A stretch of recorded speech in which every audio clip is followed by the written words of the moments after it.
I wasn't officially removed from the Wilson family. I was gradually erased.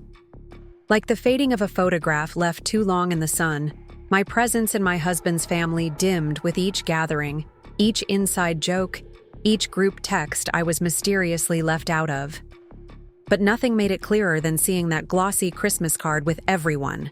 Literally everyone, except me.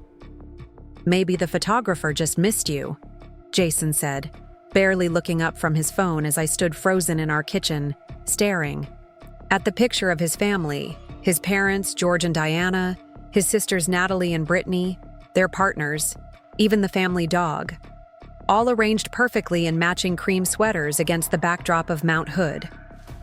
My name wasn't even on the card. "Merry Christmas from the Wilson family," it read, as if Jason himself wasn't married to me, as if I didn't exist in their perfectly curated world. That night, as I lay awake, I thought about all the times I'd tried to belong, learning Diana's grandmother's recipes, offering to help with the family charity gala, even buying a house in the right neighborhood to please them. The realization hit me like ice water. No matter what I did, I would always be on the outside looking in. But when they came asking for money 3 months later, everything changed. The looks on their faces when I slid my bank statement across, the table still replays in my mind sometimes. That was the day I stopped disappearing and started becoming truly visible to them, and more importantly, to myself. Before we jump back in, tell us where you're tuning in from, and if this story touches you, make sure you're subscribed, because tomorrow I've saved something extra special for you. My name is Megan Wilson, and for 7 years, I've been married to Jason, a software developer from a respected Portland family, as his mother Diana never tired of reminding me. I still remember the first time I walked into their sprawling craftsman home in the West Hills. Diana's eyes scanned me from head to toe, taking in my sensible department store dress with a slight narrowing of her perfectly lined eyes. "Minnesota. Is it?" she'd asked, pronouncing it like it was some obscure country she'd vaguely heard of. How quaint. "I'm a financial analyst specializing in renewable energy investments. I grew up in a middle-class family in Minneapolis where my parents taught me the value of hard work, education, and careful money management. My father was an accountant who tracked every penny, and my mother stretched a teacher's salary further than seemed physically possible. By the time I met Jason at a tech conference in Seattle, I had already built a solid financial foundation for myself, something I kept relatively private. The Wilson family operated differently. Diana organized charity galas where appearances mattered more than actual charitable impact. George developed luxury properties that often displaced local businesses. Their daughters, Natalie and Brittany, floated through life on their parents' connections. Natalie as a self-proclaimed wellness influencer with a modest following, and Brittany in a cushy marketing role at her father's company. The first year of marriage, I tried everything to fit in. I volunteered for Diana's committees, complimented Natalie's Instagram posts, and listened to Brittany's endless stories about college sorority days. I brought thoughtful gifts to family gatherings and offered to help in the kitchen while the Wilson women sipped wine and supervised. "Oh, don't worry about the good china, Megan," Diana would say, swooping in to take plates from my hands. "It's quite fragile. Family heirloom, you understand." The message was clear. I wasn't really family. Jason would shrug when I mentioned these slights. "Mom's just particular," he'd say. "Don't take it personally." But it was hard not to take it personally when I was excluded from the annual Wilson Women's Shopping Day, or when dinner conversations revolved around childhood memories and inside jokes with no attempt to include me. I'd sit there, smiling until my face hurt, while feeling increasingly invisible. "Did you see the reservation for Tanner's new restaurant went through?" Diana would say directly to Jason, despite me being the one who had secured the impossible-to-get table as a surprise for George's birthday. "Remember when we went to that little vineyard in Tuscany?" Brittany would reminisce, even though I'd mentioned my study abroad in Italy multiple times, only to be met with blank stares. The pattern continued for years. I was invited to events, but positioned at the edge of photos. My professional accomplishments were acknowledged with tight smiles, while Natalie's launch of a new yoga workshop series was celebrated with champagne. When I received a significant promotion, Diana merely said, "That's nice, dear," before turning to ask Brittany about her new highlights. Jason and I lived in a beautiful Portland neighborhood, not quite as upscale as his parents, but certainly comfortable. While he enjoyed the lifestyle his tech salary afforded, he never questioned where some of our nicer things came from or how we managed to save for both retirement and vacations. Like many couples, we had separate accounts in addition to our joint one, and I handled most of our financial planning, something that bored him to tears. What no one in the Wilson family knew was that I had been investing aggressively and successfully since my early 20s. My renewable energy portfolio had grown exponentially over the years, and I'd made some particularly good calls in emerging technology markets. This was my private source of pride and security, something I'd built entirely on my own. The watershed moment came last December. The Wilson family Christmas party was, as usual, an elaborate affair at Diana and George's home. Custom wreaths on every door, a towering noble fir decorated in vintage ornaments, and catering from Portland's most exclusive restaurant. I arrived early to offer help, carrying a carefully selected bottle of Washington Cabernet that had received exceptional reviews. "Oh," Diana said, taking the bottle and placing it on a side table without a second glance. "We're actually serving the Bordeaux that George brought back from his business trip." The evening progressed with its usual undercurrent of exclusion. I tried engaging George about the potential for sustainable construction methods, only to be interrupted when Diana called him away to meet the new neighbors. "People you simply must connect with, George." Later, as we all gathered in the living room, Diana began distributing elegant cream envelopes. "Our Christmas cards this year," she announced proudly. "The photographer did such a wonderful job capturing the family." Everyone received one, cooing over the images inside. When Diana reached me, she hesitated, then simply moved past to hand one to Jason. Curious, I peered over his shoulder and felt my stomach drop. There they all were, Diana and George in the center, flanked by Natalie and her husband Eric, Brittany and her fiancé Tyler, and Jason, but no me. Even though I had been present at the photo shoot, somehow I had been edited out of the final picture. "Where am I?" I asked quietly. The room fell uncomfortably silent. "Oh," Diana fluttered her hand dismissively. "You had that business trip the weekend we did the final shoot." "But I was at the original photo shoot," I persisted. "In September." "Yes, well," Diana smiled tightly. "Those didn't turn out as well as we'd hoped, so we redid them." "I thought Jason told you." I looked at Jason, who suddenly seemed very interested in his wine glass. "No," I said slowly. "He didn't." "It's just a Christmas card, Megan," he muttered. "Don't make a thing of it." Later that night, as we drove home in silence, I realized something had fundamentally changed within me. The hurt was still there, but something else was growing stronger. A quiet, resolute anger. "How could you let them exclude me like that?" I finally asked as we pulled into our driveway. Jason sighed, running a hand through his hair. "You know how Mom gets about these things. The photographer suggested fewer people for a cleaner composition." "And you were fine with that? With your wife being cut out of the family portrait?"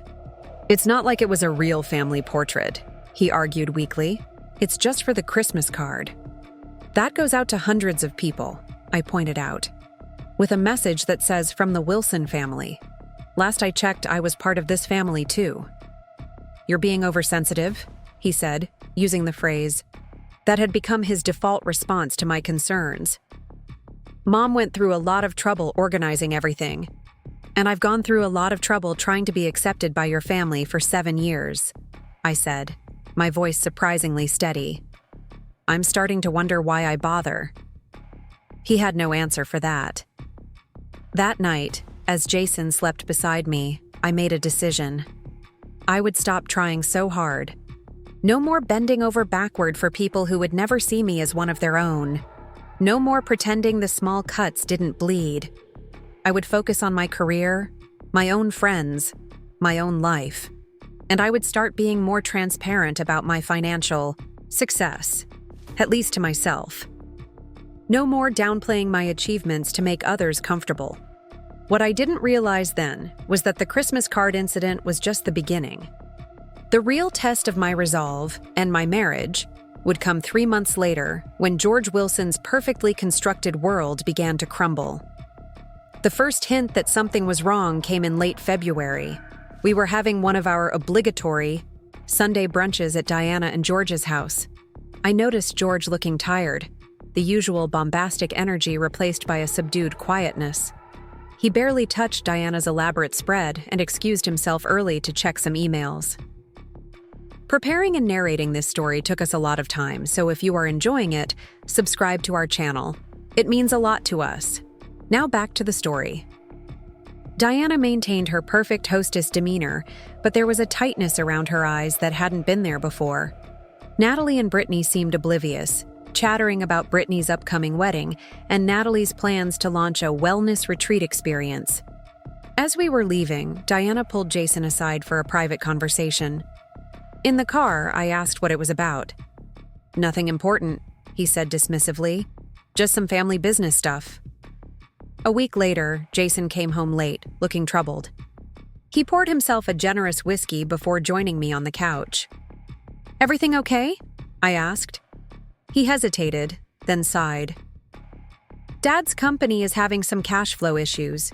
Nothing major, just a temporary setback with one of his developments." Having worked in finance long enough, I knew that people rarely downplayed good news. "How temporary is temporary?" "Just a few months," Jason said quickly. "They're waiting on some permits and investor payments. Mom wanted to know if we could help out a bit." I raised an eyebrow. "Help out how?" "Just a loan," he said, avoiding my eyes. "To tide them over, $30,000 or so." I nearly choked. $30,000? That's not helping out a bit, Jason. That's a major loan. "They'd pay it back," he insisted, "once the Riverside project closes." "The same Riverside project that's been delayed 3 times already? The one that displaced that historic Latino community center?" Jason's jaw tightened. "You never understood Dad's business. Sometimes difficult decisions have to be made for progress." "I understand business perfectly well," I replied coolly. "Which is why I know that when someone suddenly needs to borrow that kind of money from family, something serious is wrong." The conversation ended in a stalemate, but over the next few weeks, the signs became impossible to ignore. Diana canceled her annual spring charity luncheon. George started driving a less ostentatious car. Brittany mentioned her wedding venue had been reconsidered in favor of something more intimate. Then came the dinner invitation. Not the usual Sunday brunch, but a formal request for Jason and me to join Diana and George for dinner at their home. Just the 4 of us. No Natalie, no Brittany, just the parents and us. "They want to discuss that loan," I told Jason as he adjusted his tie. "Among other things," he said vaguely. "Just keep an open mind, okay? Family helps family." "Funny," I said quietly. "I don't remember being considered family when the Christmas cards went out." He pretended not to hear me. Diana greeted us with her usual perfect smile, but the strain showed around her eyes. The house was immaculate as always, but I noticed subtle changes. Fewer fresh flower arrangements, wine that was good but not their usual premium selection. An absence of the housekeeper who typically helped serve dinner. George looked gray and tired. His usual commanding presence diminished. As we sat down to eat, the small talk felt forced. Finally, after Diana served coffee in the living room, George cleared his throat. "I'm sure Jason has mentioned we're in a bit of a financial pinch," he began, his voice less confident than I'd ever heard it. The Riverside development has hit some complications. What kind of complications? I asked directly. Diana shot me a look of annoyance, but George answered. Environmental reviews found some issues we didn't anticipate. The investors are getting nervous, pulling back until it's resolved. Meanwhile, we have contractors and loans to pay. We've already liquidated some of our personal investments, Diana added, her voice tight. But it's not enough to keep things afloat until the situation resolves. And it will resolve, George insisted. The Wilson name still means something in this town. We just need a bridge loan to get through the next few months. Jason leaned forward. How much are you looking for exactly? Diana and George exchanged glances. We were hoping for $50,000, George said finally. Just until summer. I couldn't help it. I laughed. Not loudly, just a small, incredulous sound that escaped before I could stop it. 3 pairs of eyes turned to me. I'm sorry, I said, not feeling sorry at all. But a few weeks ago it was $30,000. Now it's $50,000. That's not how temporary financial problems typically progress. Megan, Jason warned. No, I want to understand, I insisted, because this sounds less like a bridge loan and more like a sinking ship.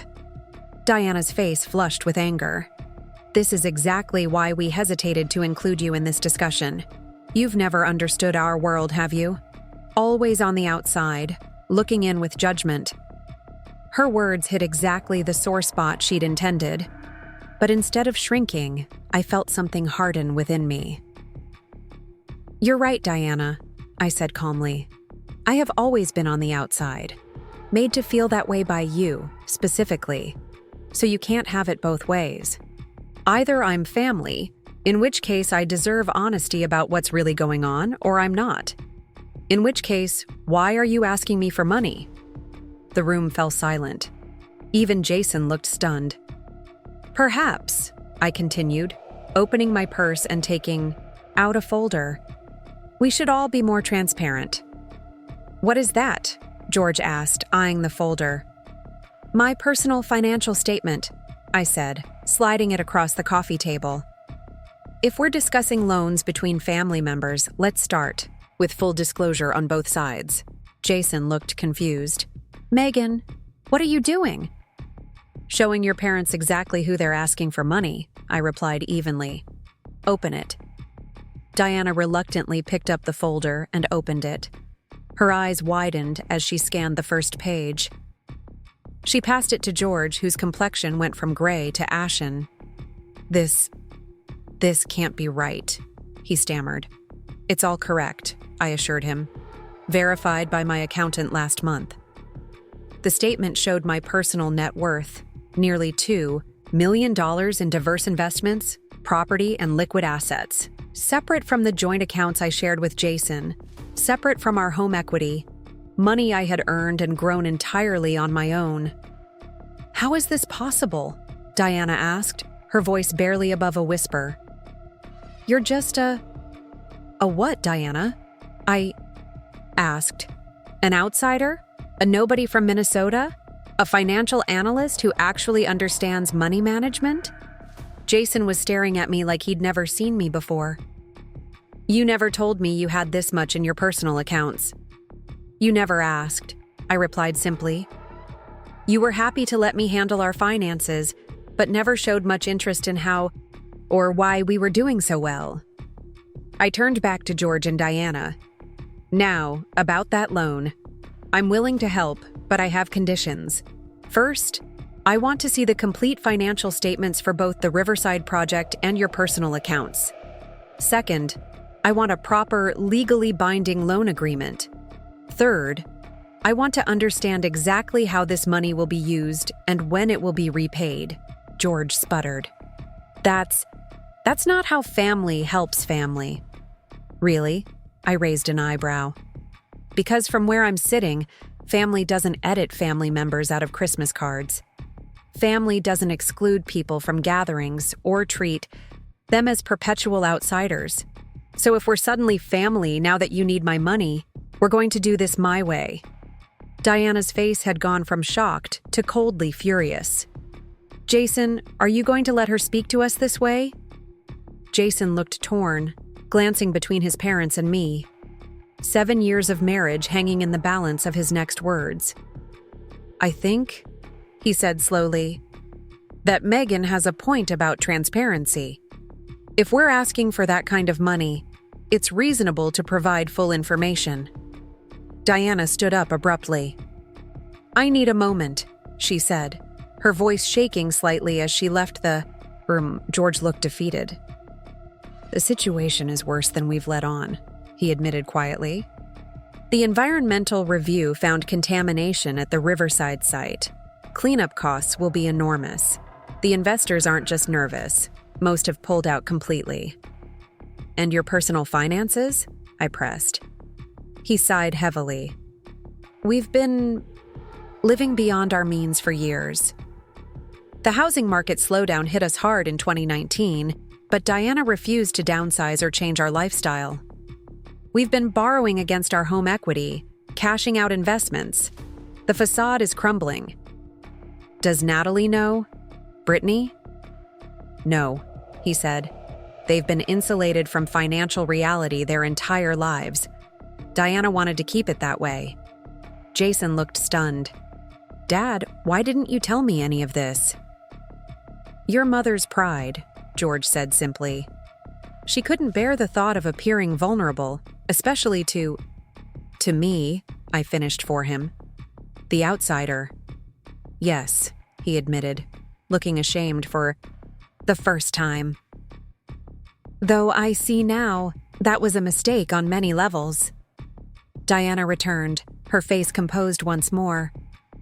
"If you're going to help us," she said stiffly, "what exactly are your terms?" I looked at this woman who had spent years making me feel small, insignificant, unworthy of her son or her family name.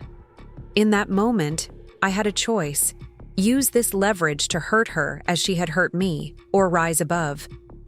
"My terms are simple," I said. "Complete honesty moving forward. Professional financial restructuring for both the business and your personal finances. And most importantly, genuine respect, not just when you need something from me, but always." Diana looked like she had swallowed something bitter, but she nodded. "I'll need to review everything before I decide on the loan amount," I continued.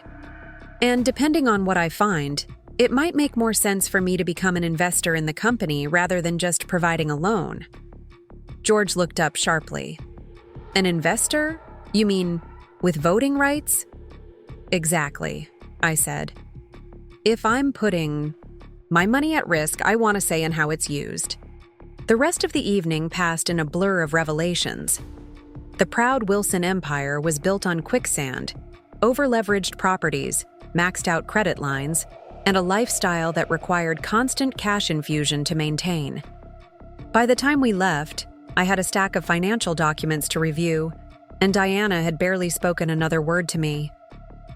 In the car, Jason was quiet for several minutes before finally speaking. "Why didn't you tell me about your investments?" he asked. "The same reason you didn't tell me I was cut from the family Christmas card," I replied calmly. "Some things just didn't seem worth discussing." "That's not fair," he protested. "Isn't it? You've watched your family treat me as an outsider for 7 years, Jason. You've made excuses, told me to try harder, implied it was somehow my fault for not fitting in, all while I was building a financial foundation that apparently dwarfs your family's empire. So who really failed to see whom here?" He had no answer. When we got home, I went straight to our home office and began reviewing the Wilson financial documents. The situation was even worse than George had admitted. Without immediate intervention, they would face bankruptcy within months. I stayed up all night, putting together a restructuring plan. By morning, I had made my decision, one that would change everything. The next morning, I called in sick to work for the first time in 3 years. Jason had already left for his office, barely speaking 2 words to me at breakfast. The silence between us stretched like a rubber band, not yet broken, but dangerously taut. I spread the Wilson financial documents across our dining room table, a chaotic paper trail of poor decisions and denial. George's development company had been hemorrhaging money for years, taking increasingly risky gambles to maintain their lifestyle.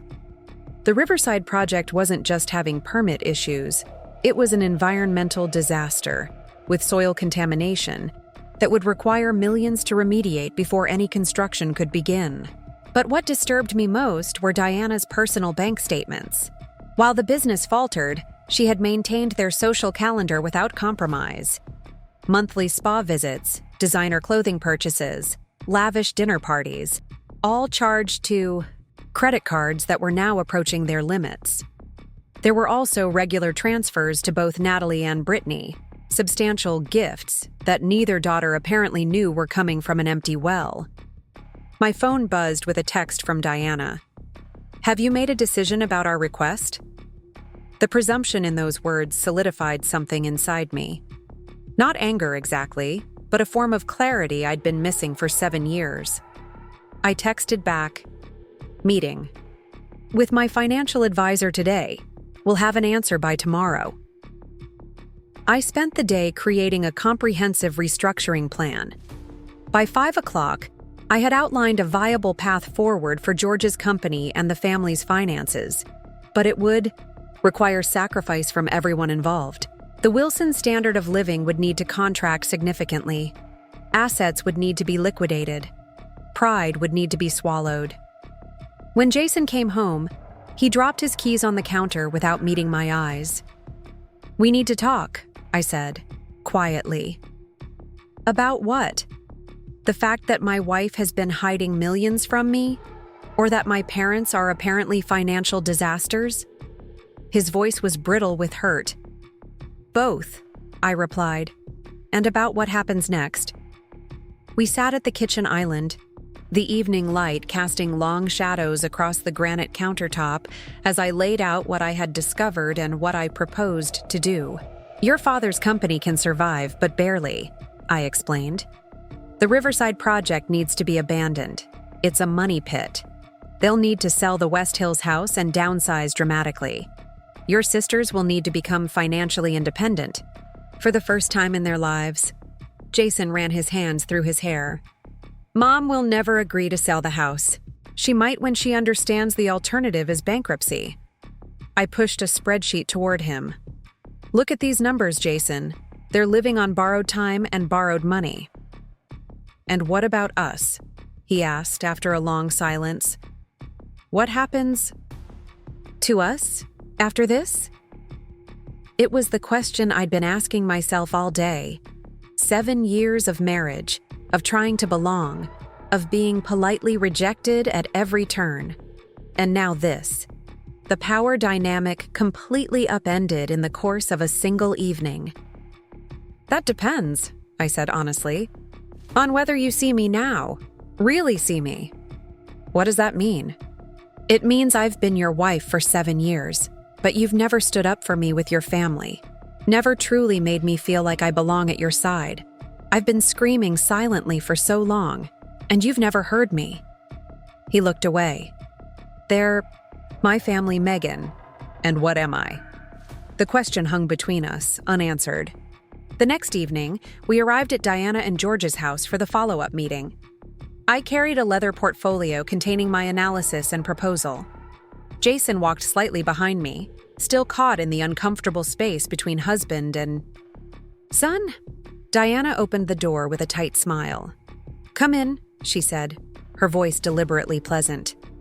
"We've been looking forward to hearing your thoughts." The formal living room felt different somehow. Still beautiful, but now with the hollow feeling of a museum display that might soon be dismantled. George sat in his leather armchair, looking smaller than I remembered. "Before we begin," I said, placing my portfolio on the coffee table, "I want to make something clear. I've spent the past day analyzing your finances not as an in-law, but as a financial professional. What I'm about to propose isn't personal, it's practical." Diana raised an eyebrow. "Of course it's personal, Megan. This is family." I met her gaze steadily. Is it?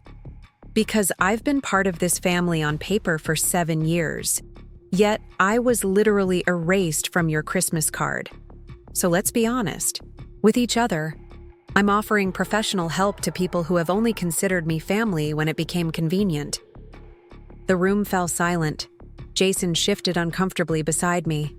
George looked at the floor. That Christmas card was a mistake, Diana said finally, her voice tight. The photographer suggested, "Please don't," I interrupted softly. We both know it wasn't the photographer's decision. Just like it wasn't a coincidence that I wasn't included in the Wilson Women's Spa Day, or Brittany's engagement dinner planning, or the countless other ways I've been made to feel separate. I'm not here for apologies. I'm past that point. I'm here because despite everything, I don't want to see a family business collapse if it can be prevented. George cleared his throat. What's your proposal then? I opened my portfolio and began outlining my plan. The company could survive if they immediately sold the undeveloped properties, including the contaminated Riverside lot, and focused exclusively on their profitable existing commercial holdings. The West Hills house would need to be sold. It was draining too much cash. George and Diana would need to downsize to a condo, one without the astronomical maintenance costs of their current residence. Additionally, I continued, the financial support to Natalie and Brittany needs to end. They're adults who should be self-sufficient. Diana's face flushed. That's outrageous. We can't possibly... Actually, you can't possibly continue as you have been, I countered, sliding her a sheet of projections. This shows your current trajectory. Complete insolvency within 4 months. George took the paper with shaking hands. She's right, Diana. We don't have a choice. And what will people say? Diana asked, her voice rising. The Wilsons selling their home? Living in a condo? It's unthinkable. More unthinkable than bankruptcy? I asked. More unthinkable than losing everything? Jason finally spoke. Mom? Dad! Megan knows what she's talking about. I think we should listen. Diana's eyes flashed with betrayal. So you're siding with her now? This isn't about sides, I said firmly. This is about financial reality. I laid out the rest of my proposal. In exchange for a significant investment in the restructured company and a personal loan to clear their most pressing debts, I would become a 30% partner in Wilson Development. I would oversee the financial transition and help them implement sustainable business practices. The loan would be formalized with proper legal documentation and repayment terms. Essentially, I concluded, I'm offering you a chance to salvage what can be saved, but it requires letting go of appearances and embracing change. George looked thoughtful. And if we refuse? Then I wish you the best of luck with your other options, I said simply. Though I don't believe you have many. Diana stood abruptly. I need to think about this. She left the room, her footsteps echoing down the hallway. George sighed heavily. She's not going to agree easily, he said. Our lifestyle. It's been her identity for so long. I understand, I replied. But identities can change. Mine certainly has. George looked at me with new eyes. You know, Megan, I never really saw you before.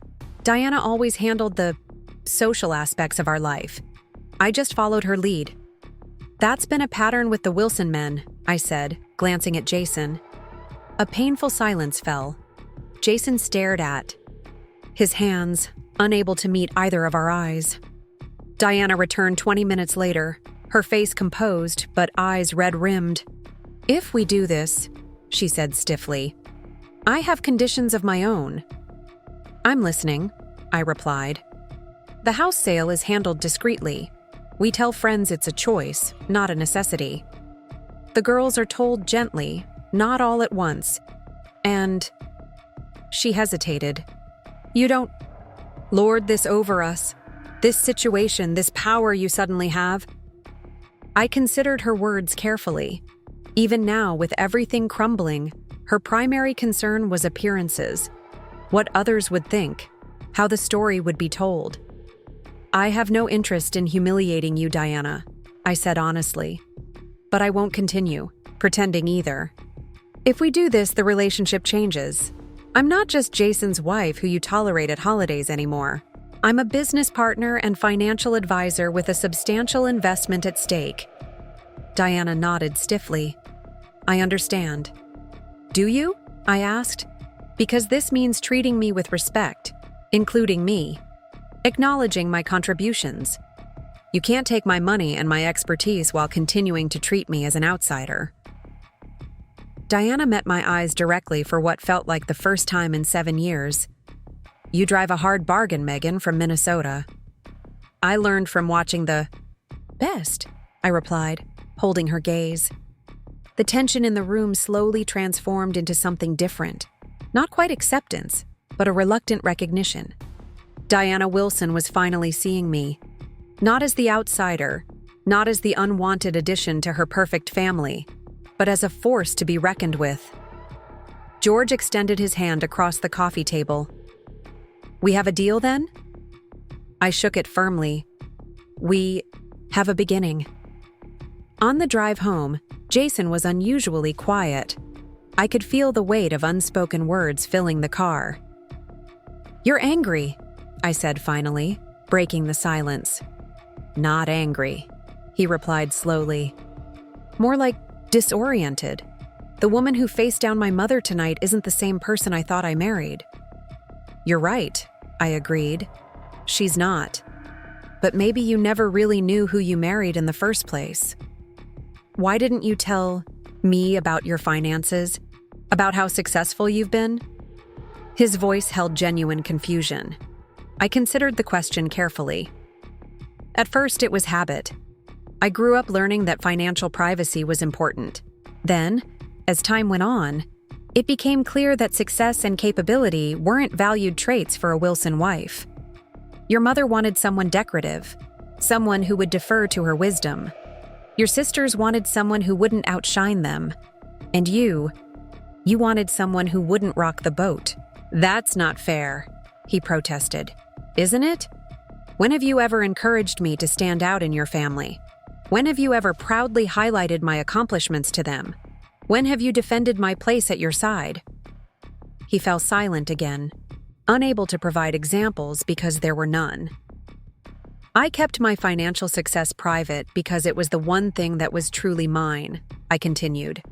"Something no one could diminish or take away." We pulled into our driveway, but neither of us moved to exit the car. "Where does this leave us?" Jason asked, staring straight ahead through the windshield. It was the question I'd been avoiding all day. The marriage I thought I wanted so desperately had revealed itself to be something else entirely.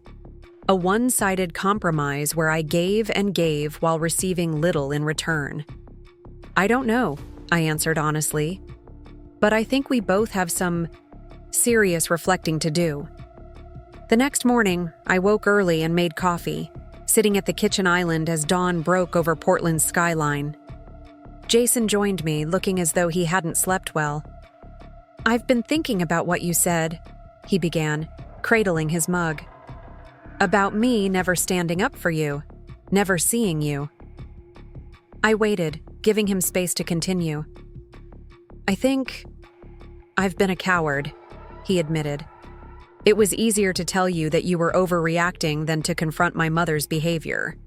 Easier to pretend everything was fine than to acknowledge how you were being treated." "Why?" I asked simply. He sighed heavily. "Because confronting, it would mean admitting that my family isn't what I've always pretended it was. Perfect, loving, accepting." The admission hung between us, painfully honest. "When my dad died during my sophomore year of college," I said softly, "I had to grow up fast, learn to take care of myself, help my mom stay afloat. That's when I started investing, small amounts at first, whatever I could save from my campus job. It taught me self-reliance, independence." Jason looked at me with new eyes. "You never Talk about your dad. Because whenever I mentioned my family, Diana would change the subject. After a while, I stopped trying. He winced. I never noticed that. You never noticed a lot of things, I said, not unkindly, but truthfully. Later, that day, we had our first meeting with the family attorney to draw up the investment and loan agreements. Diana arrived dressed impeccably as always, but there was a new wariness in her approach. George brought a folder of company documents, his manner more businesslike than I'd ever seen. As we worked through the details of the arrangement, I could feel the weight of 7 years of dismissal and exclusion giving way to something new. Not warmth or acceptance, but a grudging respect. The condo listings you sent over, Diana said during a break, her voice carefully neutral. The one on Lovejoy Street. It's acceptable. Coming from Diana Wilson, this was practically effusive praise. It has good bones, I replied. And the location maintains your social connections while significantly reducing your overhead. She nodded stiffly. You've clearly put thought into this. I have, I confirmed. Despite everything, I want this transition to work for everyone. Diana studied me for a moment. You're not what I expected, she said finally. I never was, I replied. You just never bothered to look. The meeting concluded with signatures and handshakes. Official documentation of a power shift 7 years in the making. As we gathered our things to leave, Diana pulled me aside. The girls are coming for dinner on Sunday, she said, her voice low. We'll be telling them about the changes. I think it would be appropriate for you to be there. It wasn't an apology. It wasn't even particularly warm. But it was an inclusion, the first genuine one I could remember. I'll be there, I agreed. That Sunday dinner became the true catalyst moment, the point when everything that had been carefully constructed over years finally cracked open completely. Natalie arrived first, wafting in on a cloud of expensive perfume, her yoga-toned body draped in what I recognized as a nearly $400 athleisure outfit. She air-kissed Diana, hugged George, nodded to Jason, and gave me her usual vague smile. The one that acknowledged my physical presence without truly seeing me. Brittany and her fiancé Tyler arrived 20 minutes later, Brittany immediately launching into a story about wedding venue issues. They're being completely unreasonable about the deposit increase, she complained. Daddy, you might need to have a word with the owner. George cleared his throat uncomfortably. Actually, Brittany, that's something we need to discuss. Diana orchestrated the evening with her usual precision, waiting until dinner was served before allowing George to broach the subject. We sat around the dining table, smaller than usual, as they'd already begun subtly downsizing, selling off pieces that could fetch good prices without being immediately noticeable. Girls, George began, his voice uncharacteristically hesitant. Your mother and I have some news. We've decided to make some lifestyle changes. Natalie looked up from her salmon, mildly curious. Like what? Are you finally getting that vacation home in Maui? Diana's smile tightened. Not exactly, dear. We're actually planning to sell this house. The shock on both sisters' faces would have been comical under different circumstances. Sell the house? Brittany repeated incredulously. Why would you sell your house? We're downsizing, Diana explained smoothly. A house this size for just the two of us. It's impractical. But what about family gatherings? Natalie protested. Holiday dinners? Where will we have Brittany's rehearsal dinner? We've found a lovely condo in the Pearl District, Diana continued, ignoring the questions. Very modern, excellent views of the river. Brittany's eyes narrowed. This doesn't make sense. You've always said this house is our family legacy. What's really going on? George put down his fork. The truth is, we're making necessary financial adjustments. The company has faced some challenges recently. What kind of challenges? Brittany asked sharply. As the only family member who actually worked in the business, she would be the quickest to understand the implications. The Riverside development has significant environmental issues, George admitted. We're cutting our losses and restructuring. Restructuring how, exactly? Brittany pressed. This was the moment we had prepared for. George glanced at me, then back to his daughters. Megan is coming on board as a partner, he said. She's making a substantial investment that will help stabilize the company. The silence that followed was absolute. Both sisters turned to stare at me as if I'd just materialized at the table. Megan? Natalie said finally. Our Megan. The possessive phrasing, as if I were a family pet, might have bothered me before. Now, I simply raised an eyebrow.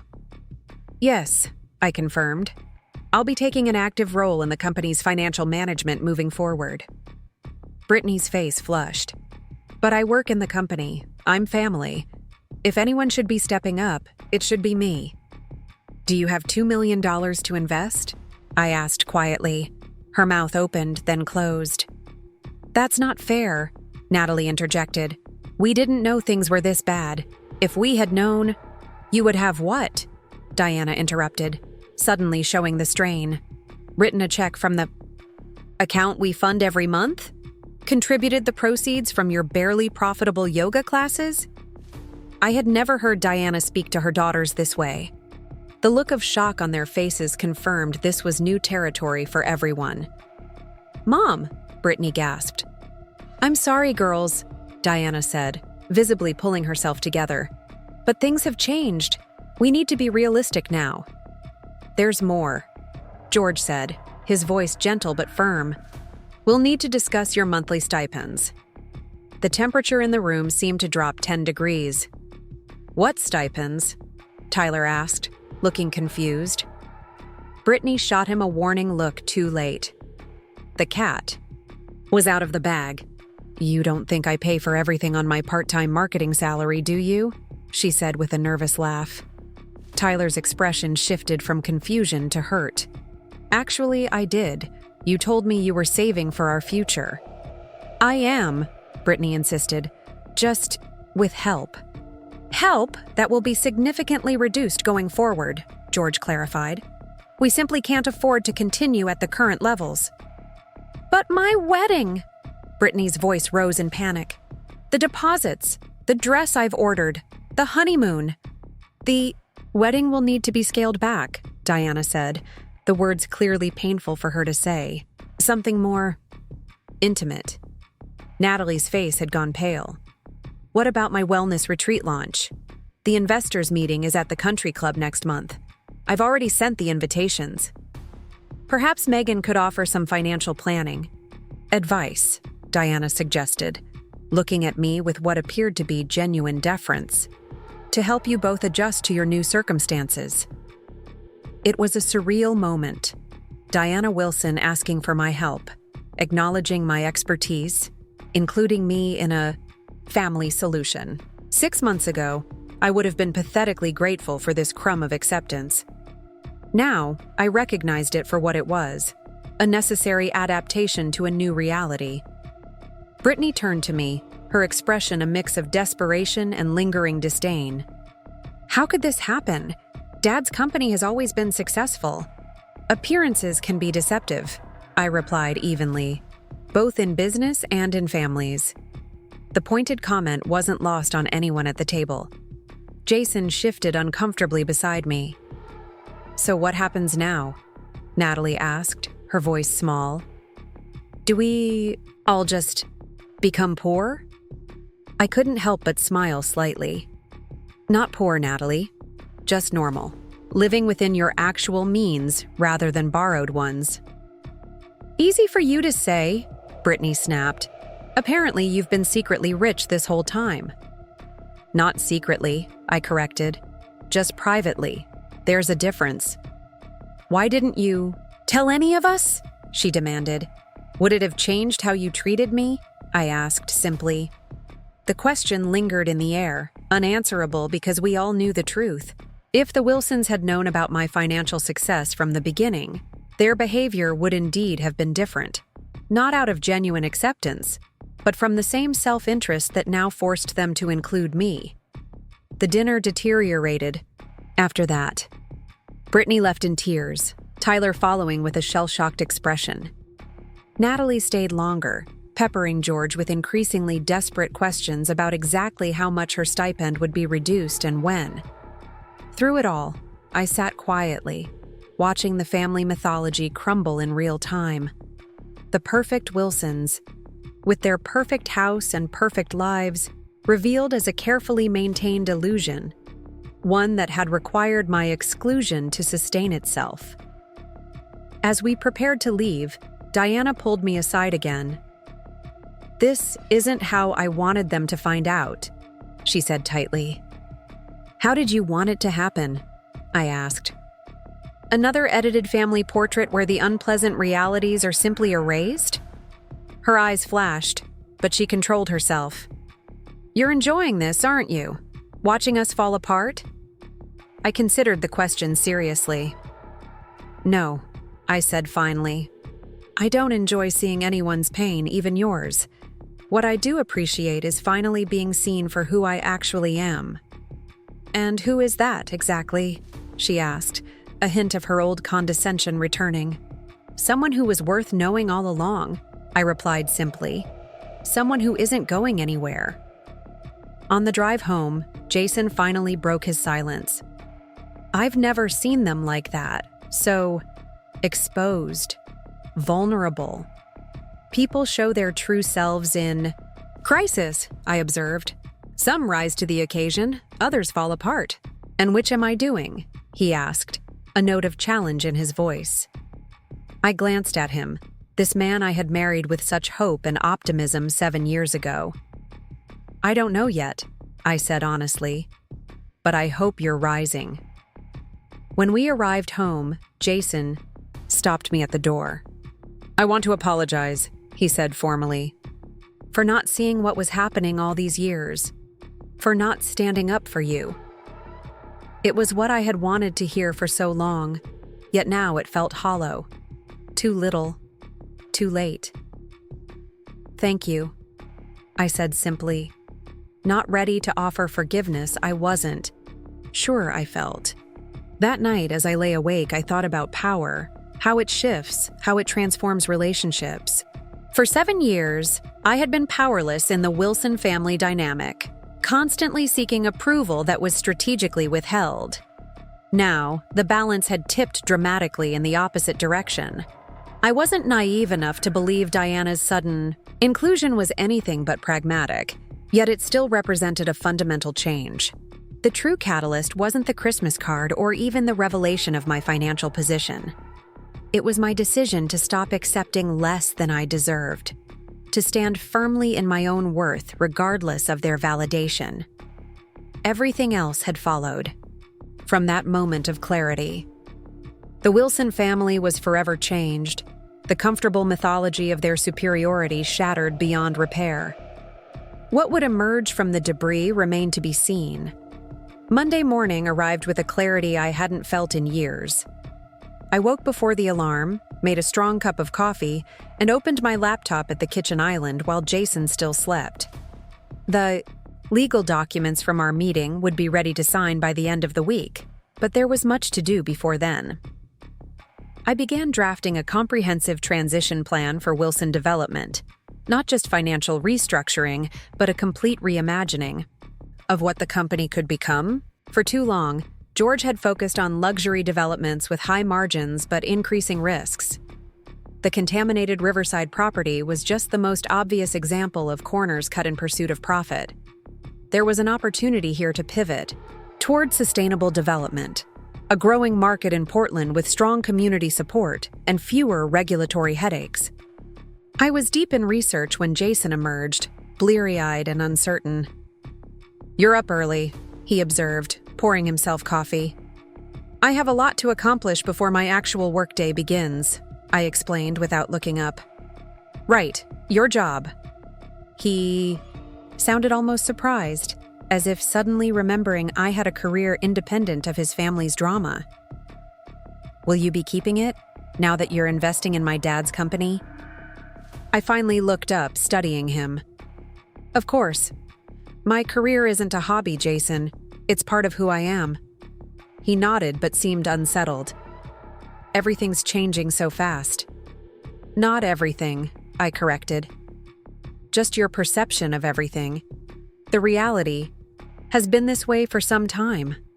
He had no response to that. By Wednesday, the reality of the Wilson family's new circumstances had begun to sink in. Brittany called Jason in tears. Her fiancé Tyler was reconsidering their engagement after learning about her financial dependence on her parents. Natalie had been forced to cancel her wellness retreat launch when she couldn't secure the country club venue without her father's backing. Diana had begun quietly showing the West Hills house to select realtors, insisting on confidentiality agreements before they even stepped through the door. George spent long hours at his office, informing key employees about the coming changes, trying to stabilize a ship that had been taking on water for years without his acknowledgement. I maintained my normal work schedule, excelling at the job that had built my financial foundation while spending evenings planning the Wilson recovery strategy. Jason watched me with a mixture of admiration and wariness, as if unsure who exactly he was living with. "You make it look so easy," he commented one evening as I analyzed property valuations for his father's commercial holdings. "It's not easy," I corrected. "It's just necessary." He hesitated. "I keep thinking about what you said, about me never seeing you. I'm trying to see you now." I looked up, meeting his eyes. "And what do you see?" "Someone much stronger than—" I realized. "Someone who's been holding back." He paused. "Someone I'm not sure needs me at all." The vulnerability in his voice was new. For 7 years, our relationship had been defined by my efforts to fit into his world. Now, he seemed adrift. "In mine." "Need and want are different things," I said carefully. "I've never needed you, Jason. I wanted you. There's more dignity in that, don't you think?" He considered this. "And now? Do you still want me?" It was the question hanging between us since the night at his parents' house. I closed my laptop, giving him my full attention. "I don't know," I answered honestly. "I want the man I thought I married, someone who would stand beside me, who would see my worth and defend it when others didn't. I'm not sure that man exists." "I want to be that person," he said quietly. "Wanting isn't enough. Showing is what matters now." The conversation was interrupted by Jason's phone. Brittany again, in the middle of another crisis. He took the call, slipping back into his role as family mediator. I returned to my work, the moment of connection fading as quickly as it had appeared. Friday brought the signing of the official documents that would change everything. We met at the attorney's office downtown, neutral territory. Diana looked exhausted despite her flawless makeup. George seemed to have aged years in a week. I signed my name with steady hands, committing a significant portion of my personal wealth to save a family business that had never truly welcomed me. "I've prepared an initial transition plan," I said, sliding folders across the table. "I'd like to review it with both of you on Monday." Diana accepted hers with a tight nod. "We'll be ready." As we left the office, George touched my arm lightly. "Thank you, Megan. I know this isn't just business for you. It can't be." It was the closest thing to an acknowledgement of the past 7 years I'd received from either of them. "You're right," I agreed. "It's not just business. It's about creating something worthy of saving." The weekend brought unexpected developments. Natalie appeared at our door Saturday morning, her usual bohemian confidence replaced by a jittery uncertainty. "Is Jason here?" she asked, peering past me into the house. "He's out for a run," I replied. "Is everything okay?" She hesitated, clearly uncomfortable with the prospect of speaking to me alone. "I can come back later. Or you could talk to me," I suggested mildly. "I do occasionally have useful input." She gave a small, embarrassed laugh. "Right. Sorry, I'm not used to." Treating me like an actual person, I supplied. I've noticed. Her face flushed. I deserve that. I sighed and stepped back from the door. Come in, Natalie. I'll make coffee. She followed me to the kitchen, perching awkwardly on a bar stool as I prepared French press coffee. The silence stretched uncomfortably until I finally took pity on her. What's going on? I asked directly. She took a deep breath. I need advice. Financial advice. I raised an eyebrow. From me? The outsider? From the financial expert who's apparently been quietly building millions while the rest of us were spending ourselves into oblivion, she said with unexpected self-awareness. I poured coffee for both of us. I'm listening. My wellness business, she began hesitantly. It's not actually a business. Not really. It's a hobby my parents have been subsidizing because it gave me something to talk about at dinner parties. Her honesty surprised me. And now? Now I need to make it real. She met my eyes directly for perhaps the first time in our acquaintance. I actually do know a lot about yoga, nutrition, mindfulness. I've studied these things, even if no one takes me seriously. But I have no idea how to create a sustainable business model. I sipped my coffee, considering her. Natalie had always been the most ethereal of the Wilson family, floating above mundane concerns like balance sheets and profit margins. Seeing her confront reality was strangely compelling. It won't be easy, I warned. Building something real rarely is. I know, she said, twisting her hands, but I can't keep living in this fantasy world my parents created. Not anymore. Why come to me? I asked, genuinely curious. Why not one of your friends? Someone you actually like?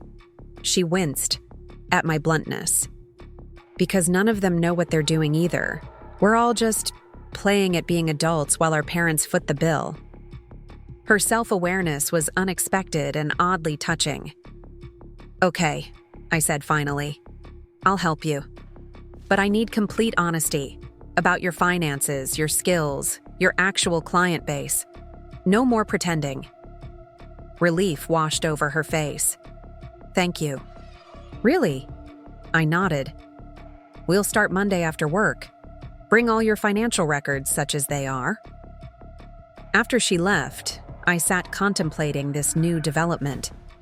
For 7 years, Natalie had barely acknowledged my existence beyond the most superficial pleasantries. Now she was seeking my guidance, my expertise. Not because she suddenly liked me, but because she recognized what I brought to the table. It wasn't friendship, but it was something more honest than we'd ever shared before. Jason returned from his run, surprised to hear about Natalie's visit. She asked you for help? Directly? Try not to sound so shocked, I said dryly. I do occasionally have value beyond being your wife. He flushed. That's not what I meant. It's just, Natalie has always been the most like mom. The most dismissive of me, I supplied. Yeah, he admitted. I guess crisis really does change people. Or just reveals who they've always been beneath the surface, I mused. The weekend passed, in relative calm, the eye of the hurricane rather than its end. Monday morning brought the first formal meeting with George and Diana to review my transition plan for Wilson Development. We gathered in the company's conference room, the Portland skyline visible through rain-streaked windows. I'd prepared a comprehensive presentation, slides, projections, market analysis. Not because it was necessary, but because I wanted to establish a new dynamic from the outset. This was no longer a family conversation where my voice could be subtly diminished. This was a business meeting where I held significant power. As you've seen in the overview I provided, I began, standing at the head of the table where George had always sat. The company requires immediate action on several fronts. The Riverside property must be sold as is to a remediation specialist. The Hawthorne Street offices are unnecessarily expensive for your current operations and should be downsized. 3 of the 7 executive positions are redundant and should be eliminated. Diana winced at each point, but remained silent. George took notes, his expression grim but accepting. However, I continued, there are significant strengths we can build upon. Your commercial property management division is profitable and stable. The Madison Tower has excellent occupancy rates, and there's an opportunity to pivot towards sustainable development projects that align with Portland's future growth plans. I outlined a 3-year recovery strategy, painful in the short term, but with a clear path to renewed profitability. As I spoke, I could see George's expression shifting from resignation to cautious optimism. This isn't just about cutting costs, I explained. It's about reimagining what Wilson Development stands for. The luxury market is saturated and increasingly risky. But affordable housing built with sustainable materials? Mixed-use developments with green spaces and community features? That's where the future lies. Diana frowned. That doesn't sound like Wilson Development. It doesn't sound like what Wilson Development has been, I acknowledged. But it could be what it becomes. Something both profitable and meaningful. George leaned forward. These projections, you really think we could recover this quickly? With discipline and the right strategy, yes. I met his eyes directly. But it requires everyone to embrace the new direction. No half measures. No clinging to the old ways. By the end of the 2-hour meeting, we had outlined concrete next steps, assigned responsibilities, and set deadlines. I would work directly with their CFO to implement immediate cost-cutting measures. George would speak with the architects about pivoting current designs towards sustainability. Diana, surprisingly, volunteered to handle communications with key stakeholders, clients, partners, and community leaders. I know how to frame a narrative, she said with unexpected self-awareness. I've been doing it my entire adult life. As we gathered our materials to leave, George paused. Brittany will be joining us tomorrow. She's struggling with all this, with her role in the company moving forward. I nodded. I expected as much. She may not be receptive to your input, Diana warned, a hint of her old protectiveness returning. Then she's not ready for the new reality, I said simply. This isn't personal, Diana. It's survival. Back at my office, I received an unexpected message from Natalie. She'd compiled her financial information as requested and attached a surprisingly thoughtful business plan draft for a scaled-down version of her wellness concept. I stayed up all night working on this, she wrote. It's probably full of holes, but it's a start. I've never done anything like this before. I reviewed the materials during my lunch break. Her financial situation was predictably dire. Virtually, no savings, significant credit card debt, and expenses far exceeding her modest independent income. But her business concept showed genuine potential.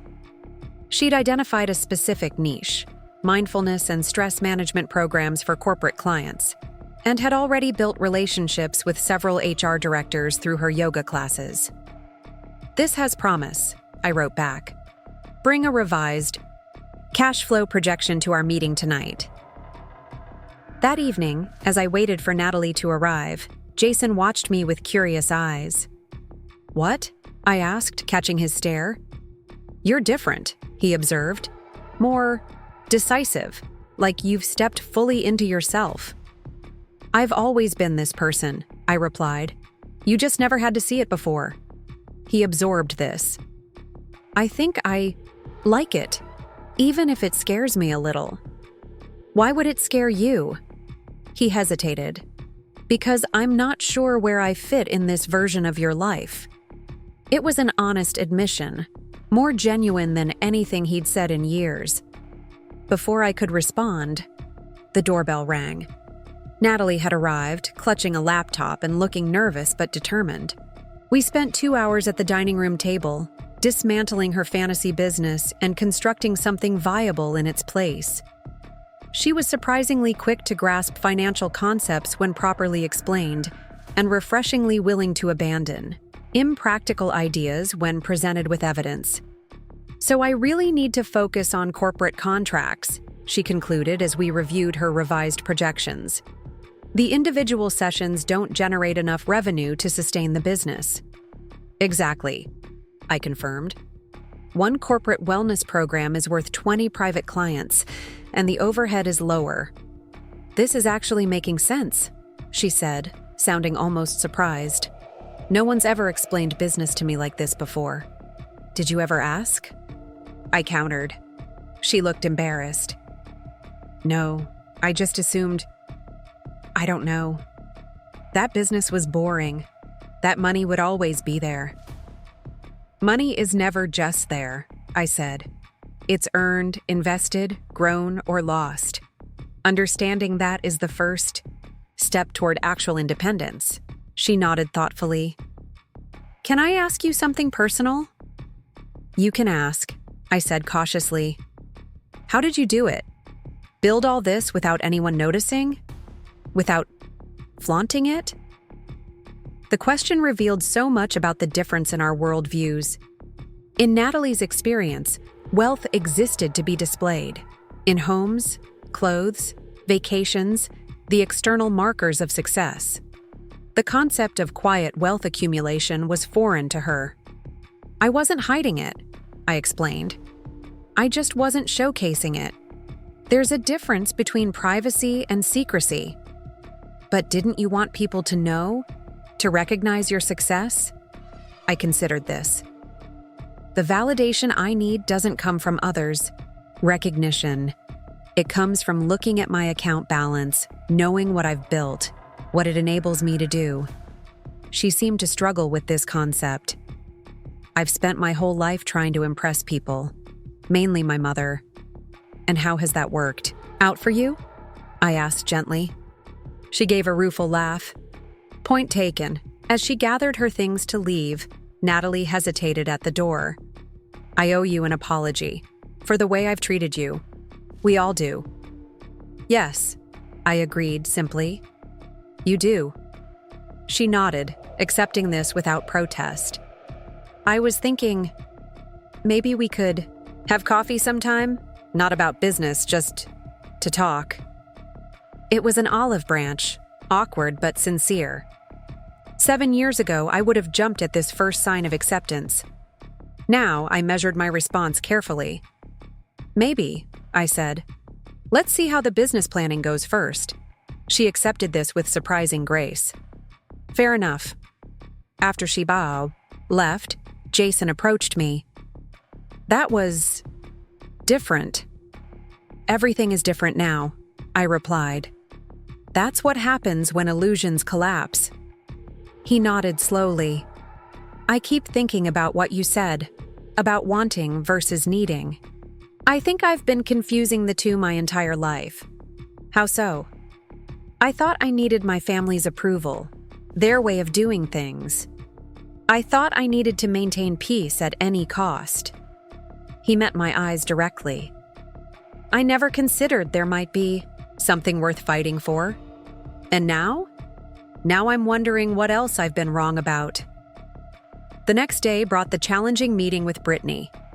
Unlike her sister, Brittany had always been the most openly hostile toward me, viewing me as competition rather than an irrelevance.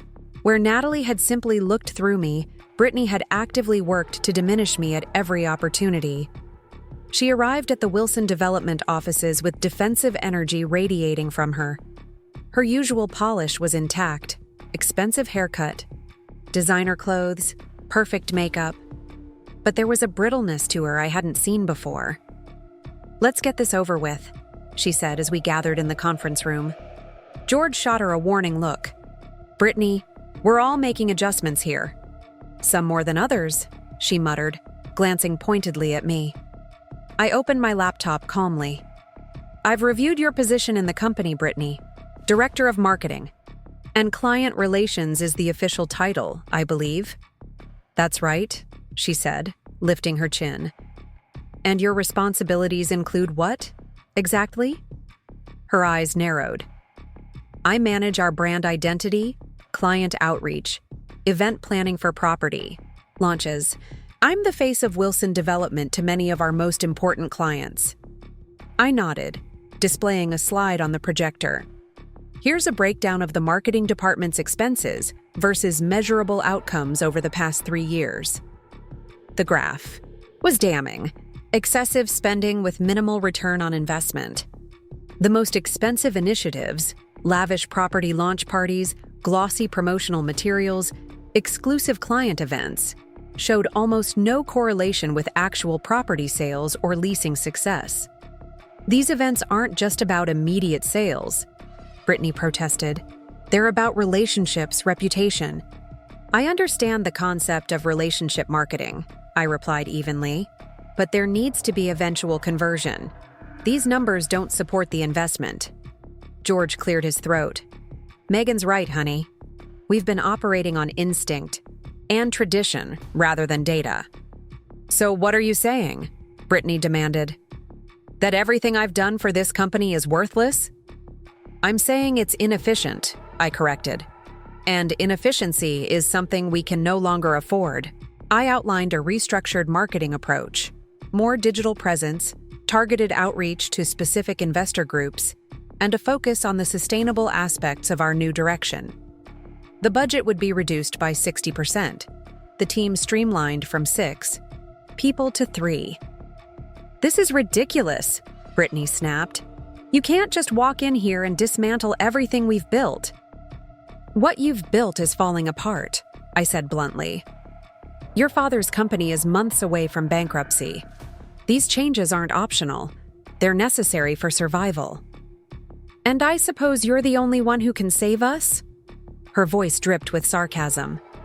Not the only one, I replied calmly. But I am the one with the capital and expertise you need right now. That's not arrogance, Brittany. It's reality. George intervened before she could respond. Brittany, we've discussed this. Megan's investment is keeping this company afloat. Her partnership comes with a say in how we move forward. A say? She's dictating everything.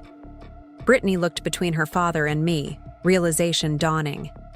Wait, how much of the company does she actually own now? 30%, I answered before George could soften the blow. Brittany paled. 30%? That's more than I have. More than Mom has. Yes, George confirmed quietly. It is. The implications sank in visibly. In the family company hierarchy, I now outranked everyone except George himself. This is unbelievable, Brittany whispered. You've given an outsider more control than your own daughter.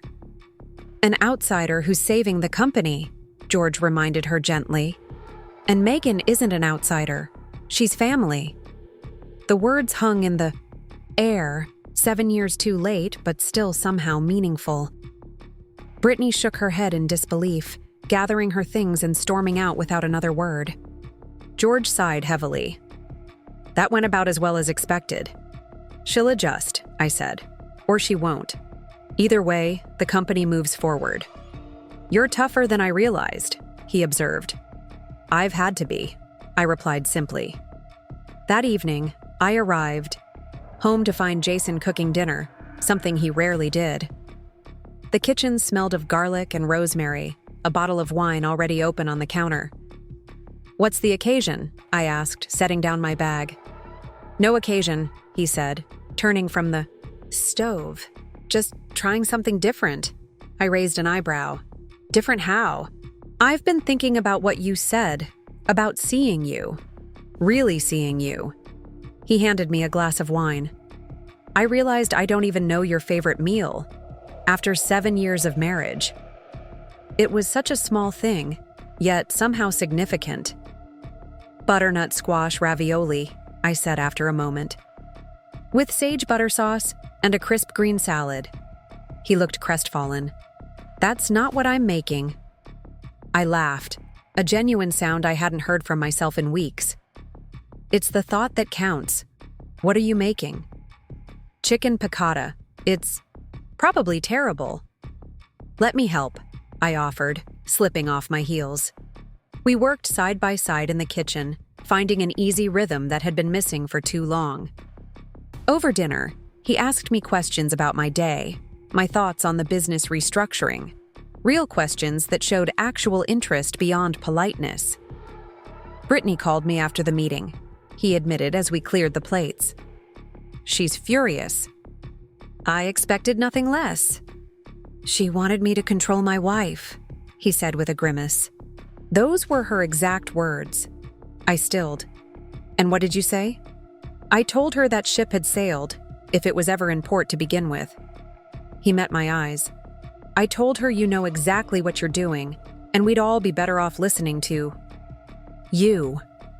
It wasn't a grand declaration, but coming from Jason, who had spent 7 years avoiding conflict with his family at my expense, it felt significant.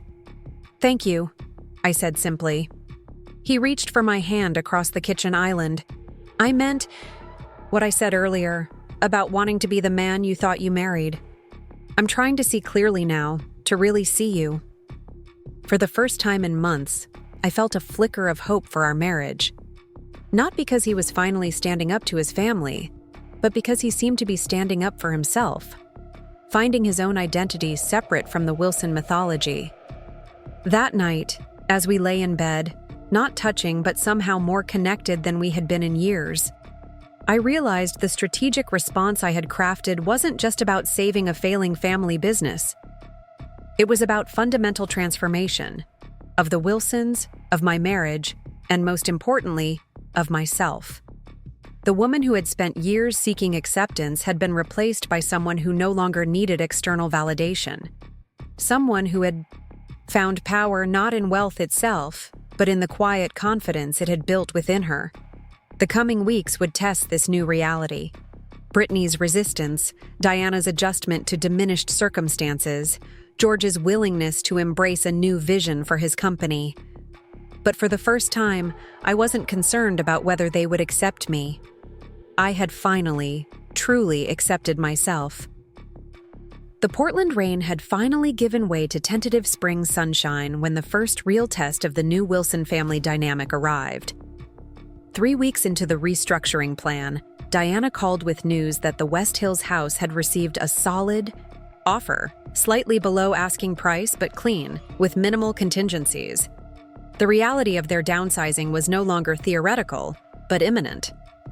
The buyers want a 45-day closing, she said, her voice carefully controlled. They're a tech family from California. She's some kind of executive at one of those streaming companies. I detected the subtle judgment in her tone. Newcomers, not from established Portland society, exactly the kind of people Diana would have once dismissed as unworthy of her social circle. Now they would be sleeping in her bedroom, entertaining, in her carefully curated living spaces. That's a reasonable timeline, I replied. How are you feeling about it? The question seemed to catch her off guard. In our new business-focused relationship, emotional check-ins weren't standard procedure. I'm fine, she said automatically, then sighed. No, that's not true. I'm struggling. This house has been my identity for 20 years. I raised my children here. I've hosted senators and CEOs and charity galas that raised millions.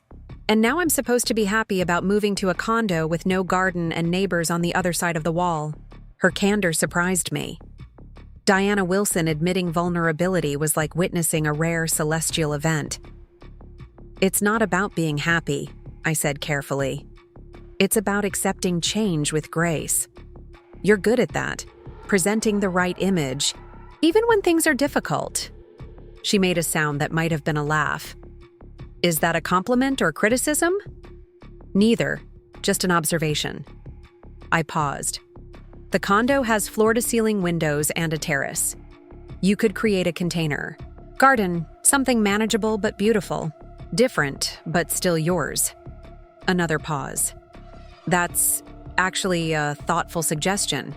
She cleared her throat. I've scheduled the inspection for next Tuesday. George is in Seattle for meetings, so I can be there, I offered, understanding. the unspoken request. Diana didn't want to face the inspector alone, watching a stranger evaluate every flaw and imperfection in her perfect home. "Thank you," she said stiffly. When I told Jason about the conversation that evening, he seemed perplexed. "Mom asked you to be there? Not me or one of my sisters?" "I think she's trying," I explained, "in her own way." He shook his head in wonder. "A month ago, she could barely say your name without that little grimace she does. Now she's asking for your emotional support?" "I wouldn't go that far," I cautioned. "But yes, something has shifted." Tuesday morning found Diana and me standing side by side in her gleaming kitchen as the inspector moved methodically through the house. She flinched visibly when he noted minor issues: a slightly uneven floor in the guest bathroom, signs of water intrusion in the basement corner, the aging HVAC system that would need replacement within 5 years. "This house is immaculate," he commented, clearly impressed, despite the professional necessity of finding flaws. "You folks really maintained it beautifully." Diana straightened almost imperceptibly. "Thank you. We've always believed in proper stewardship of fine things." When he moved upstairs to check the attic and roof access, Diana sagged slightly against the kitchen island. "He's saying nice things, but all I hear are the problems," she admitted. "All the ways I've failed to keep it perfect." "No home is perfect," I said. "Not even this one." She shot me a look. "You never liked this house." "I never said that." "You didn't have to. I could see it in your eyes every time you visited.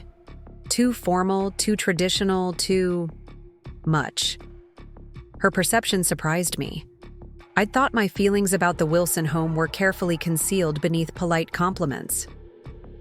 "It's a beautiful house," I acknowledged. "It's just never felt like somewhere I could relax." Diana nodded slowly. "That's fair. It wasn't designed for relaxation. It was designed to impress." She ran her hand along the marble countertop. "I used to think that was the point of everything, to create envy, to establish position. Now I'm not so sure. It was the most honest conversation we'd ever had. Not warm, not friendly, but real in a way our interactions had never been before." The inspector returned with his final notes. The house had passed with flying colors, as we knew it would. As Diana showed him out, I noticed her pausing in the foyer, looking up at the crystal chandelier that had always been a point of pride. Imported from Italy, she'd mentioned countless times at dinner parties. "They'll probably replace it," she said when she returned. "It's very traditional, not everyone's taste." "Probably," I agreed, "but you'll take the memories with you." She glanced at me sharply, perhaps checking for sarcasm, but seemed satisfied with what she saw. "Yes, I suppose I will." That evening, Jason and I hosted a small dinner at our house. Not the formal affairs Diana had orchestrated, but something more intimate. Natalie came with printouts of her revised business plan. She'd secured her first corporate client, a small tech firm willing to try her 6-week workplace wellness program. "It's not much money," she admitted as we sat around our dining table, "but it's a start. Something I earned myself." "That's significant," I acknowledged. "The first step is always the hardest." George arrived late, looking tired but less burdened than he had in weeks. The first phase of the company restructuring was complete. Painful layoffs, office downsizing, termination of the Riverside project. The bleeding had stopped, even if healing hadn't yet begun. The Madison Tower refinancing went through, he announced as Jason poured him a scotch. Better terms than I expected, given everything. "The banks respond to decisive action," I noted. "They can smell fear and hesitation, but they respect clear strategy." Brittany and Tyler had declined the invitation, the only conspicuous absence. According to Jason, they were taking time to reevaluate their relationship priorities, which everyone understood to mean Tyler was still processing the reality of his fiancée's financial situation. Midway through dinner, Diana brought up the house inspection. "It went well," she told George. "Megan was quite helpful, actually." George's eyebrows rose slightly at both the information and Diana's matter-of-fact delivery of it. "Good. That's good. I've been looking at storage solutions for the condo," Diana continued. "We'll need to be selective about what we keep." "I could help with that," Natalie offered tentatively. "I'm pretty good at organizing, and I know which things have sentimental value." Diana looked genuinely touched. "I'd appreciate that, sweetheart." The conversation continued in this vein. Practical, forward-looking, occasionally tinged with nostalgia, but never derailed by it. It struck me that this was the first Wilson family gathering I'd attended where appearances weren't the primary concern. There was no performance, no carefully constructed narrative of perfection, just people navigating change together. After dinner, as we cleared the table, Jason leaned close to me. "This is weird, right? My family actually talking to each other like normal humans?" "Financial crisis has a way of cutting through the pretense," I observed. "When the energy that went into maintaining facades gets redirected toward survival, interesting things happen." "I like it," he decided. "It's like meeting them for the first time." Later that night, after everyone had gone, Jason and I sat on our back deck with glasses of wine, watching the city lights shimmer in the distance. "Something's been bothering me," he said after a comfortable silence. "Something I can't quite reconcile." "What's that?" "If you had all this financial success, all this expertise, why did you let my family treat you that way for so long? Why not just show them who you really were from the beginning?" It was a fair question, one I'd asked myself many times over the years. At first, I thought it was temporary, I explained. The classic, "they just need time to warm up" rationalization. By the time I realized it was a permanent dynamic, I had already established a pattern of accommodation. "But you're so strong. Now. So decisive." "I've always been strong," I corrected. "But strength expresses itself differently in different contexts. For years, I chose to direct my energy toward my career, my investments, building security for myself. I put up with the Wilson family politics because confronting it seemed not worth the effort. And now the circumstances demand a different expression of that same strength." I looked at him directly. "The question isn't why I tolerated it then, but why you did. Why you watched your family marginalize your wife year after year and considered that acceptable." He didn't flinch from the question as he once might have. "I told myself it wasn't that bad, that you were overreacting, being too sensitive, that families just have their ways and you needed to adapt." He took a deep breath. "But the truth is, I was a coward. Standing up to my mother meant acknowledging that she could be cruel, that our family wasn't perfect. I wasn't ready to see that." "And now?" I echoed his earlier question. "Now I can't unsee it." He reached for my hand across the small table. "I'm sorry, Megan. Not just for failing to defend you, but for making you doubt yourself, for implying that the problem was your perception rather than their behavior." It was the apology I had needed for years. Specific, self-aware, unqualified. I squeezed his hand in acknowledgement. "Where do we go from here?" he asked softly. "I don't know," I answered honestly. "But I think we're finally asking the right questions." The following week brought a development none of us had anticipated. I was reviewing quarterly projections in my office when my assistant transferred a call from Brittany Wilson. Her voice was tight, controlled. "Do you have time to meet today?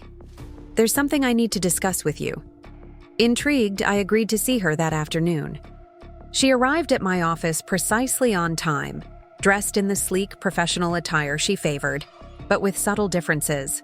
Less flash, more substance. She'd traded her usual statement jewelry for simple pearl studs, her designer handbag for something quality but understated. "Thank you for seeing me," she began formally as my assistant brought coffee. When we were alone, she placed a folder on my desk. "I've been working on something, a proposal." I opened the folder to find a detailed marketing plan for Wilson Developments. New direction, comprehensive, data-driven, with clear metrics and reasonable budget projections. It was exactly the kind of strategic approach I had advocated in our contentious meeting weeks earlier. "This is thorough," I acknowledged, genuinely impressed. "Did you develop this yourself?" She nodded, a hint of defiance in her eyes. "Contrary to what you might think, I'm not completely useless. I do have an MBA, even if I've been using it primarily to plan parties and manage my Instagram account." The self-deprecating humor was unexpected from Brittany, who had always taken herself very seriously. "What prompted this?" I asked directly. She sighed, some of her carefully maintained composure slipping. "Tyler broke off our engagement." "I'm sorry to hear that." She waved away the sympathy. "Don't be. He was right to do it. He said he needed a partner, not a dependent. Someone who valued herself for her own achievements, not her family name, or her father's money." She met my eyes directly. It hurt because it was true. I studied her with new interest. "And this proposal is my first step toward becoming that person," she finished. "I've spent years playing at having a career, while actually just occupying space in my father's company. I want to change that." It was a startling admission from the woman who had been the most openly hostile toward me for 7 years. "Why bring this to me?" I asked. "Why not take it directly to your father?" "Because you're the one who called me out," she said simply. "You're the one who saw through the facade. And," she hesitated, "you're the one with 30% ownership in the company. I need your support to make this happen." The power dynamic between us had shifted so dramatically, it was almost dizzying. The proud, dismissive Brittany Wilson was asking for my professional endorsement. "I'll review it thoroughly," I promised. "If it's as solid as it appears at first glance, I'll back it with George." Relief flickered across her face. "Thank you." As she stood to leave, she paused awkwardly. "There's something else I should say. An apology I owe you." I waited, curious, to see if she could actually bring herself to say the words. "I've been unkind to you. For years." She spoke carefully, as if navigating unfamiliar territory. "I saw you as competition for my family's attention, as an outsider who could never understand our world. I was wrong, and I'm sorry." It wasn't effusive, but it was sincere, and from Brittany, that represented a seismic shift. "Thank you," I said simply. "Apology accepted." She nodded once, her composure returning. "I'll await your feedback on the proposal." After she left, I sat contemplating this latest development. One by one, the Wilson family was recalibrating, not just their financial reality, but their interpersonal dynamics, their self-perception. Even Brittany, the most resistant to change, had found a catalyst for growth in crisis. That evening, I shared Brittany's proposal with Jason over dinner. "It's actually excellent," I admitted. "Creative but practical, focused on sustainable brand development without excessive spending. She has genuine talent when she applies herself." "I'm still trying to process Brittany apologizing to you," Jason marveled. "That's like witnessing a unicorn in the wild." I smiled. "People can surprise you when their foundations are shaken." "Speaking of surprises," he said, setting down his fork, "I've been doing some thinking about our future, about what I want my role to be in all this." Something in his tone caught my attention. "What do you mean?" "I mean my job at Preston Tech. I've been there for 8 years, doing good work, but nothing particularly meaningful. Nothing that challenges me."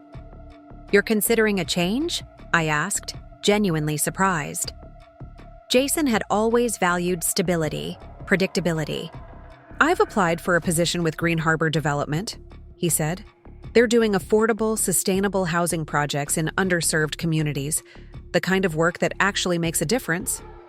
I sat back, absorbing this. That's a significant pivot. It would mean a pay cut, he acknowledged.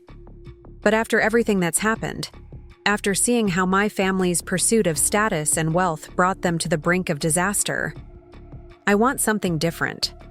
Something with purpose. Why didn't you tell me you were considering this? He hesitated. I needed to do it on my own, to make a decision based on what I want, not what's expected of me. I've spent my whole life living up to the Wilson name, trying to maintain the image. I'm done with that. I studied him, this man I had married who was revealing new layers I'd never glimpsed before. I think it sounds like a positive change. You do? He seemed almost surprised by my support. Jason, I've never cared about your income or status. I married you because I saw someone kind, someone with potential to be more than his family history. If this new direction aligns better with your values, I'm all for it. He reached across the table, taking my hand. Thank you for seeing me, clearly even when I couldn't see myself. 2 days later, I presented Brittany's marketing proposal to George, with my full endorsement. He read through it with growing appreciation. She developed this entirely on her own? Yes, I confirmed. And it's exactly what the company needs right now. A coherent brand identity that emphasizes sustainability, community integration, and practical luxury rather than ostentation.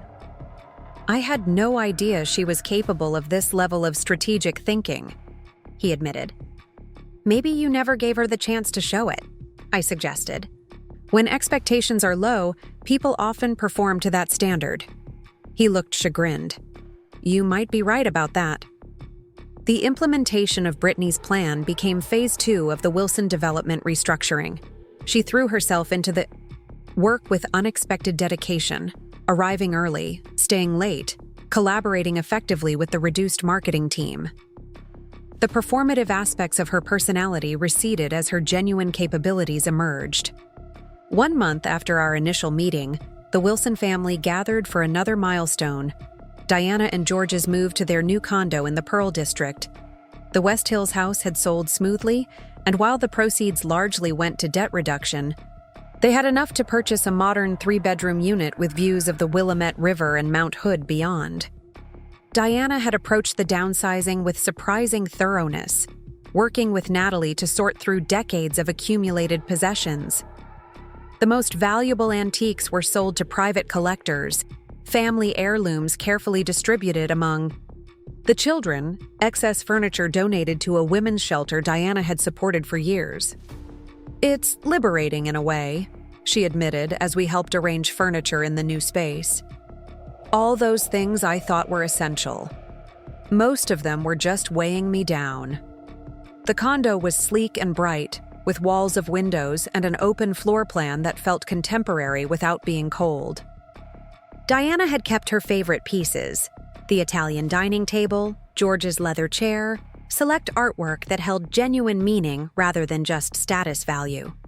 It feels like a fresh start, George observed, standing on the terrace that overlooked the city. Less to maintain, less to worry about. Just don't get too comfortable with minimalism, Diana warned. I still expect proper dinner parties, even if the guest list has to be more selective. We all laughed, recognizing the familiar Diana asserting herself through the transformation. Some things would never change completely, nor should they. The goal wasn't to erase who they had been, but to evolve into something more authentic, more sustainable. That night, after the moving was complete and everyone had gone home, Jason and I walked through our own neighborhood, enjoying the mild spring evening. Green Harbor called, he said casually. They want me to come in for a final interview next week. That's great news, I said sincerely. How are you feeling about it? Nervous, excited. He smiled ruefully. A little terrified, if I'm being honest. It's been a long time since I stepped out of my comfort zone. You'll be excellent, I assured him. You understand both worlds, the traditional development model and the need for something more sustainable. That's valuable perspective. We walked in comfortable silence for a while, then he spoke again. I told my mother about the potential job change yesterday. I raised an eyebrow. How did she take it? Better than I expected, she said. He hesitated, as if still processing the memory. She said she was proud of me for making my own path. That's significant progress. It is, he agreed. A month ago, she would have lectured me about family legacy and appropriate career trajectories for a Wilson. Now she's talking about pride and independence. Crisis has a way of clarifying priorities, I observed.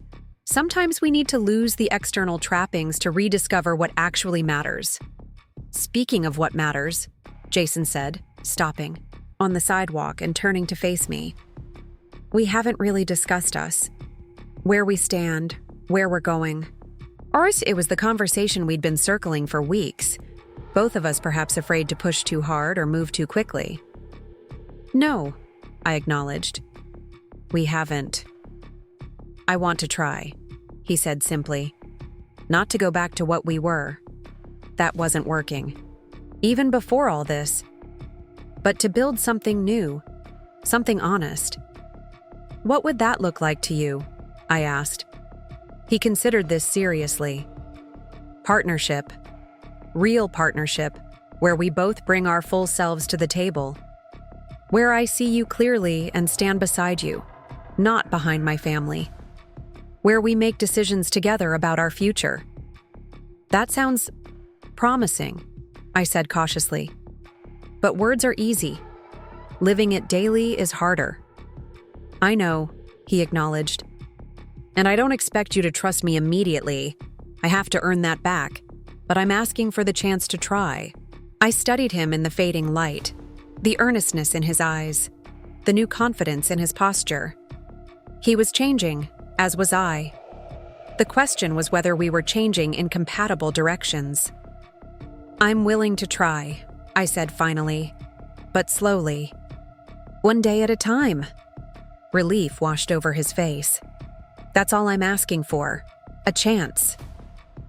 As we continued our walk home, I reflected on the extraordinary transformation of the past 2 months. The Wilson family empire had crumbled, but from its debris, something more authentic was emerging. Diana was learning humility. George was rediscovering his entrepreneurial passion. Natalie was building genuine self-sufficiency. Brittany was channeling her ambition into meaningful work, and Jason was seeking purpose beyond privilege. And I was finding a new balance.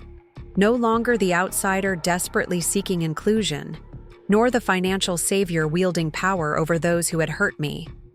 Something healthier, more integrated. A woman who knew her worth and no longer needed external validation to confirm it. The journey wasn't complete. There would be setbacks, old patterns reasserting themselves, new challenges to navigate. But the immediate aftermath of crisis had revealed possibilities none of us could have imagined before. That night, as Jason and I prepared for bed, he hesitated before asking, "Would you want to do something this weekend? Just the two of us. Maybe drive out to the coast? Walk on the beach? Like a date?" I asked with a small smile. "Exactly like a date," he confirmed. "Getting to know each other again." The idea was appealing. Simple, unhurried time together, without the Wilson family dynamics overshadowing everything. "I'd like that," I said. He smiled. Not the confident Wilson smile I'd grown accustomed to, but something more vulnerable, more genuine. "It's a date, then." As I fell asleep that night, I realized that the immediate aftermath of the Wilson family crisis had brought something unexpected.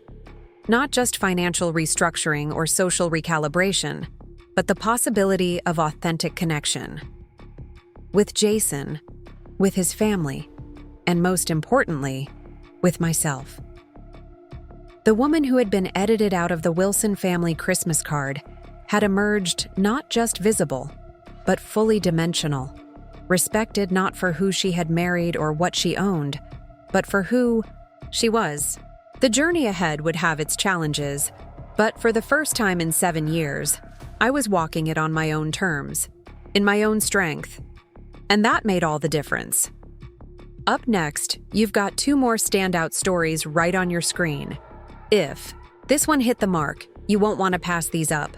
Just click and check them out.